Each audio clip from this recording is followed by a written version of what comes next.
महापालिकेच्या निवडणुकीच्या निकालांनी राज्याच्या राजकारणात मोठी खळबळ उडवली असून मुंबईसारखी देशाची आर्थिक राजधानी यंदा शिवसेनेच्या हातातून निसटल्याचे धक्कादायक चित्र समोर आले आहे।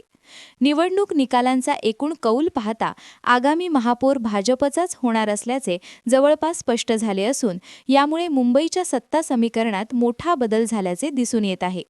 मराठी माणसांची मुंबई या मुद्द्यावर गेली अनेक दशके शिवसेनेचा बालेकिल्ला मानली जाणारी मुंबई यंदा मात्र उद्धव ठाकरे यांच्या शिवसेनेला अपेक्षित पाठिंबा देताना दिसून आली नाही।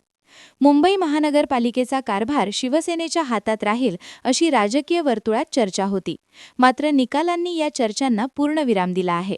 शिवसेनेच्या हातातून मुंबईचा कारभार सुटल्याची चर्चा पसरताच अनेक राजकीय दिग्गजांना धक्का बसला आहे। देशाच्या आर्थिक राजधानीचा कारभार कोणाच्या हाती जाणार याकडे संपूर्ण देशाचं लक्ष लागले होते। अशा पार्श्वभूमीवर भाजपने मिळवलेले प्राबल्य हे केवळ स्थानिक राजकारणापुरते मर्यादित न राहता राज्य आणि राष्ट्रीय पातळीवरही महत्त्वाचे मानले जात आहे। मुंबईतील मतदारांनी दिलेला हा कौल आगामी काळात राज्याच्या राजकारणाची दिशा ठरवणारा ठरण्याची शक्यता वर्तवली जात आहे। दरम्यान शिवसेनेच्या पारंपरिक मतदारांमध्येही या निकालांमुळे अस्वस्थता पाहायला मिळत असून पक्षाच्या भविष्यातील रणनीतीवर याचा थेट परिणाम होणार असल्याचे राजकीय जाणकारांचे मत आहे। तर दुसरीकडे भाजप कार्यकर्त्यांमध्ये उत्साहाचे वातावरण असून मुंबई महानगरपालिकेवर भाजपचा झेंडा फडकणार असल्याचे संकेत स्पष्ट होत आहेत। कैमरामैन सचिनसह सनी भोंगाड़े, शंखनाद न्यूज, नागपुर।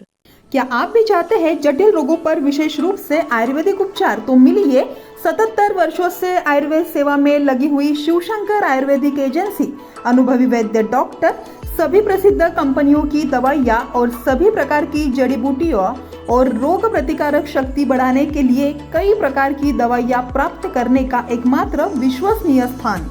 हमारे यहाँ सभी प्रतिष्ठित कंपनियों की दवाइयाँ उपलब्ध है। समय सुबह 10 बजे से रात 9 बजे तक, तो फिर इंतजार किस बात का। महाजन मार्केट के पास, टेम्पल बाजार रोड, सीताबर्डी, नागपुर। 8605245080 9112079000।